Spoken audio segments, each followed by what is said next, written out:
Welcome to a special episode of The Recap, What United Methodists Need to Know. I'm Chuck Long. And I'm Lila Marigza.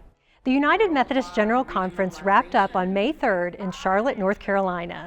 The legislative gathering welcomed more than 750 delegates from around the world. Additionally, 74,000 people participated online via the live stream provided by United Methodist Communications. There were 421,000 total views in English, Portuguese, Spanish, French, Korean, and American Sign Language.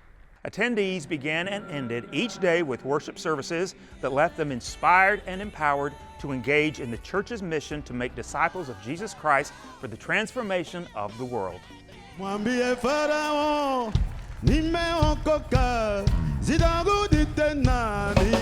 stand here this morning to challenge us that for the next several days, we must decide as a denomination that we are going to trust in the Lord. Go ye into all the world and preach my gospel to every creature. This global gathering of our church has been referred to as both the 2024 General Conference and the postponed 2020 General Conference, as the 2020 meeting had to be rescheduled due to the global pandemic. As the top lawmaking assembly of the United Methodist Church and the only entity that speaks for the denomination, General Conference had more than 1,000 petitions to discuss. After 10 days of Christian conferencing and voting, delegates made history through several key legislative actions. Here are some of those decisions and what they mean for the future of our denomination. In an effort to put the church on equal footing around the world, regionalization was supported by delegates from across our connection.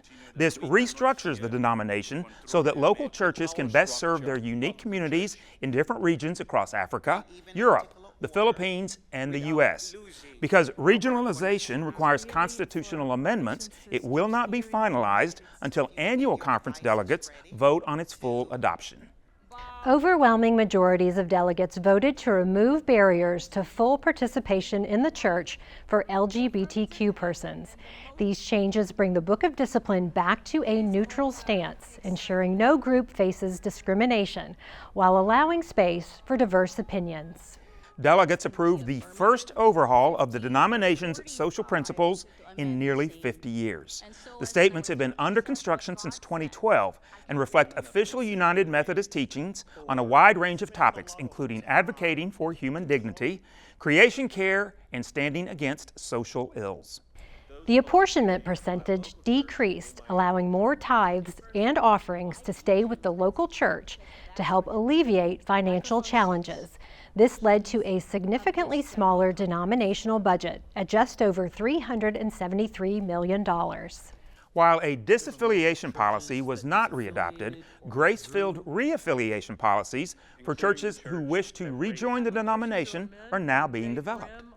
Many more actions were taken, including the approval of ordained deacons to administer the sacraments in their ministry settings, and an apology to victims and survivors of sexual misconduct by clergy and lay leaders in the church.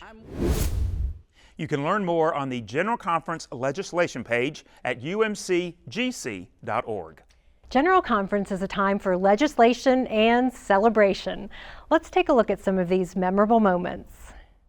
Throughout General Conference, attendees marked key milestones, heard special addresses, and listened to ministry reports. The Mission Bicentennial, the United Methodist Building's Centennial, and the United Methodist Committee on Relief's 80th anniversary reminded us of our rich history. Addresses from our young people, laity, and bishops reminded us of the power of our connection and the vital importance of our mission. Reports about Abundant Health, Africa University, and other ministries helped delegates better understand how the church is engaged in life-changing work across the globe. In a passing of the gavel ceremony, Bishop Tracy Smith Malone became the new president of the Council of Bishops. Afterward, she offered words of hope for the denomination. God is doing a new thing in the United Methodist Church. The Spirit of God is moving through the people called United Methodists, and there is a renewal and a revival that is taking place all across the church, and we are filled with hope. A feeling of hope was something that many General Conference attendees expressed. During the final morning worship service, a sense of excitement, community, and love filled the space. People all over the world, join hands, start a love train, a love train. People all over the world, join hands, start a love train, a love train. You can just really feel the joy and positivity shared among the delegates and bishops as they joined hands to celebrate. That excitement was just contagious. The love train. Fantastic. You can view these videos as well as all of the worship services and plenary sessions on the multimedia page at umcgc.org. Thanks for joining us for this special episode of The Recap. Stay in the know every day on umc.org. We'll see you next time.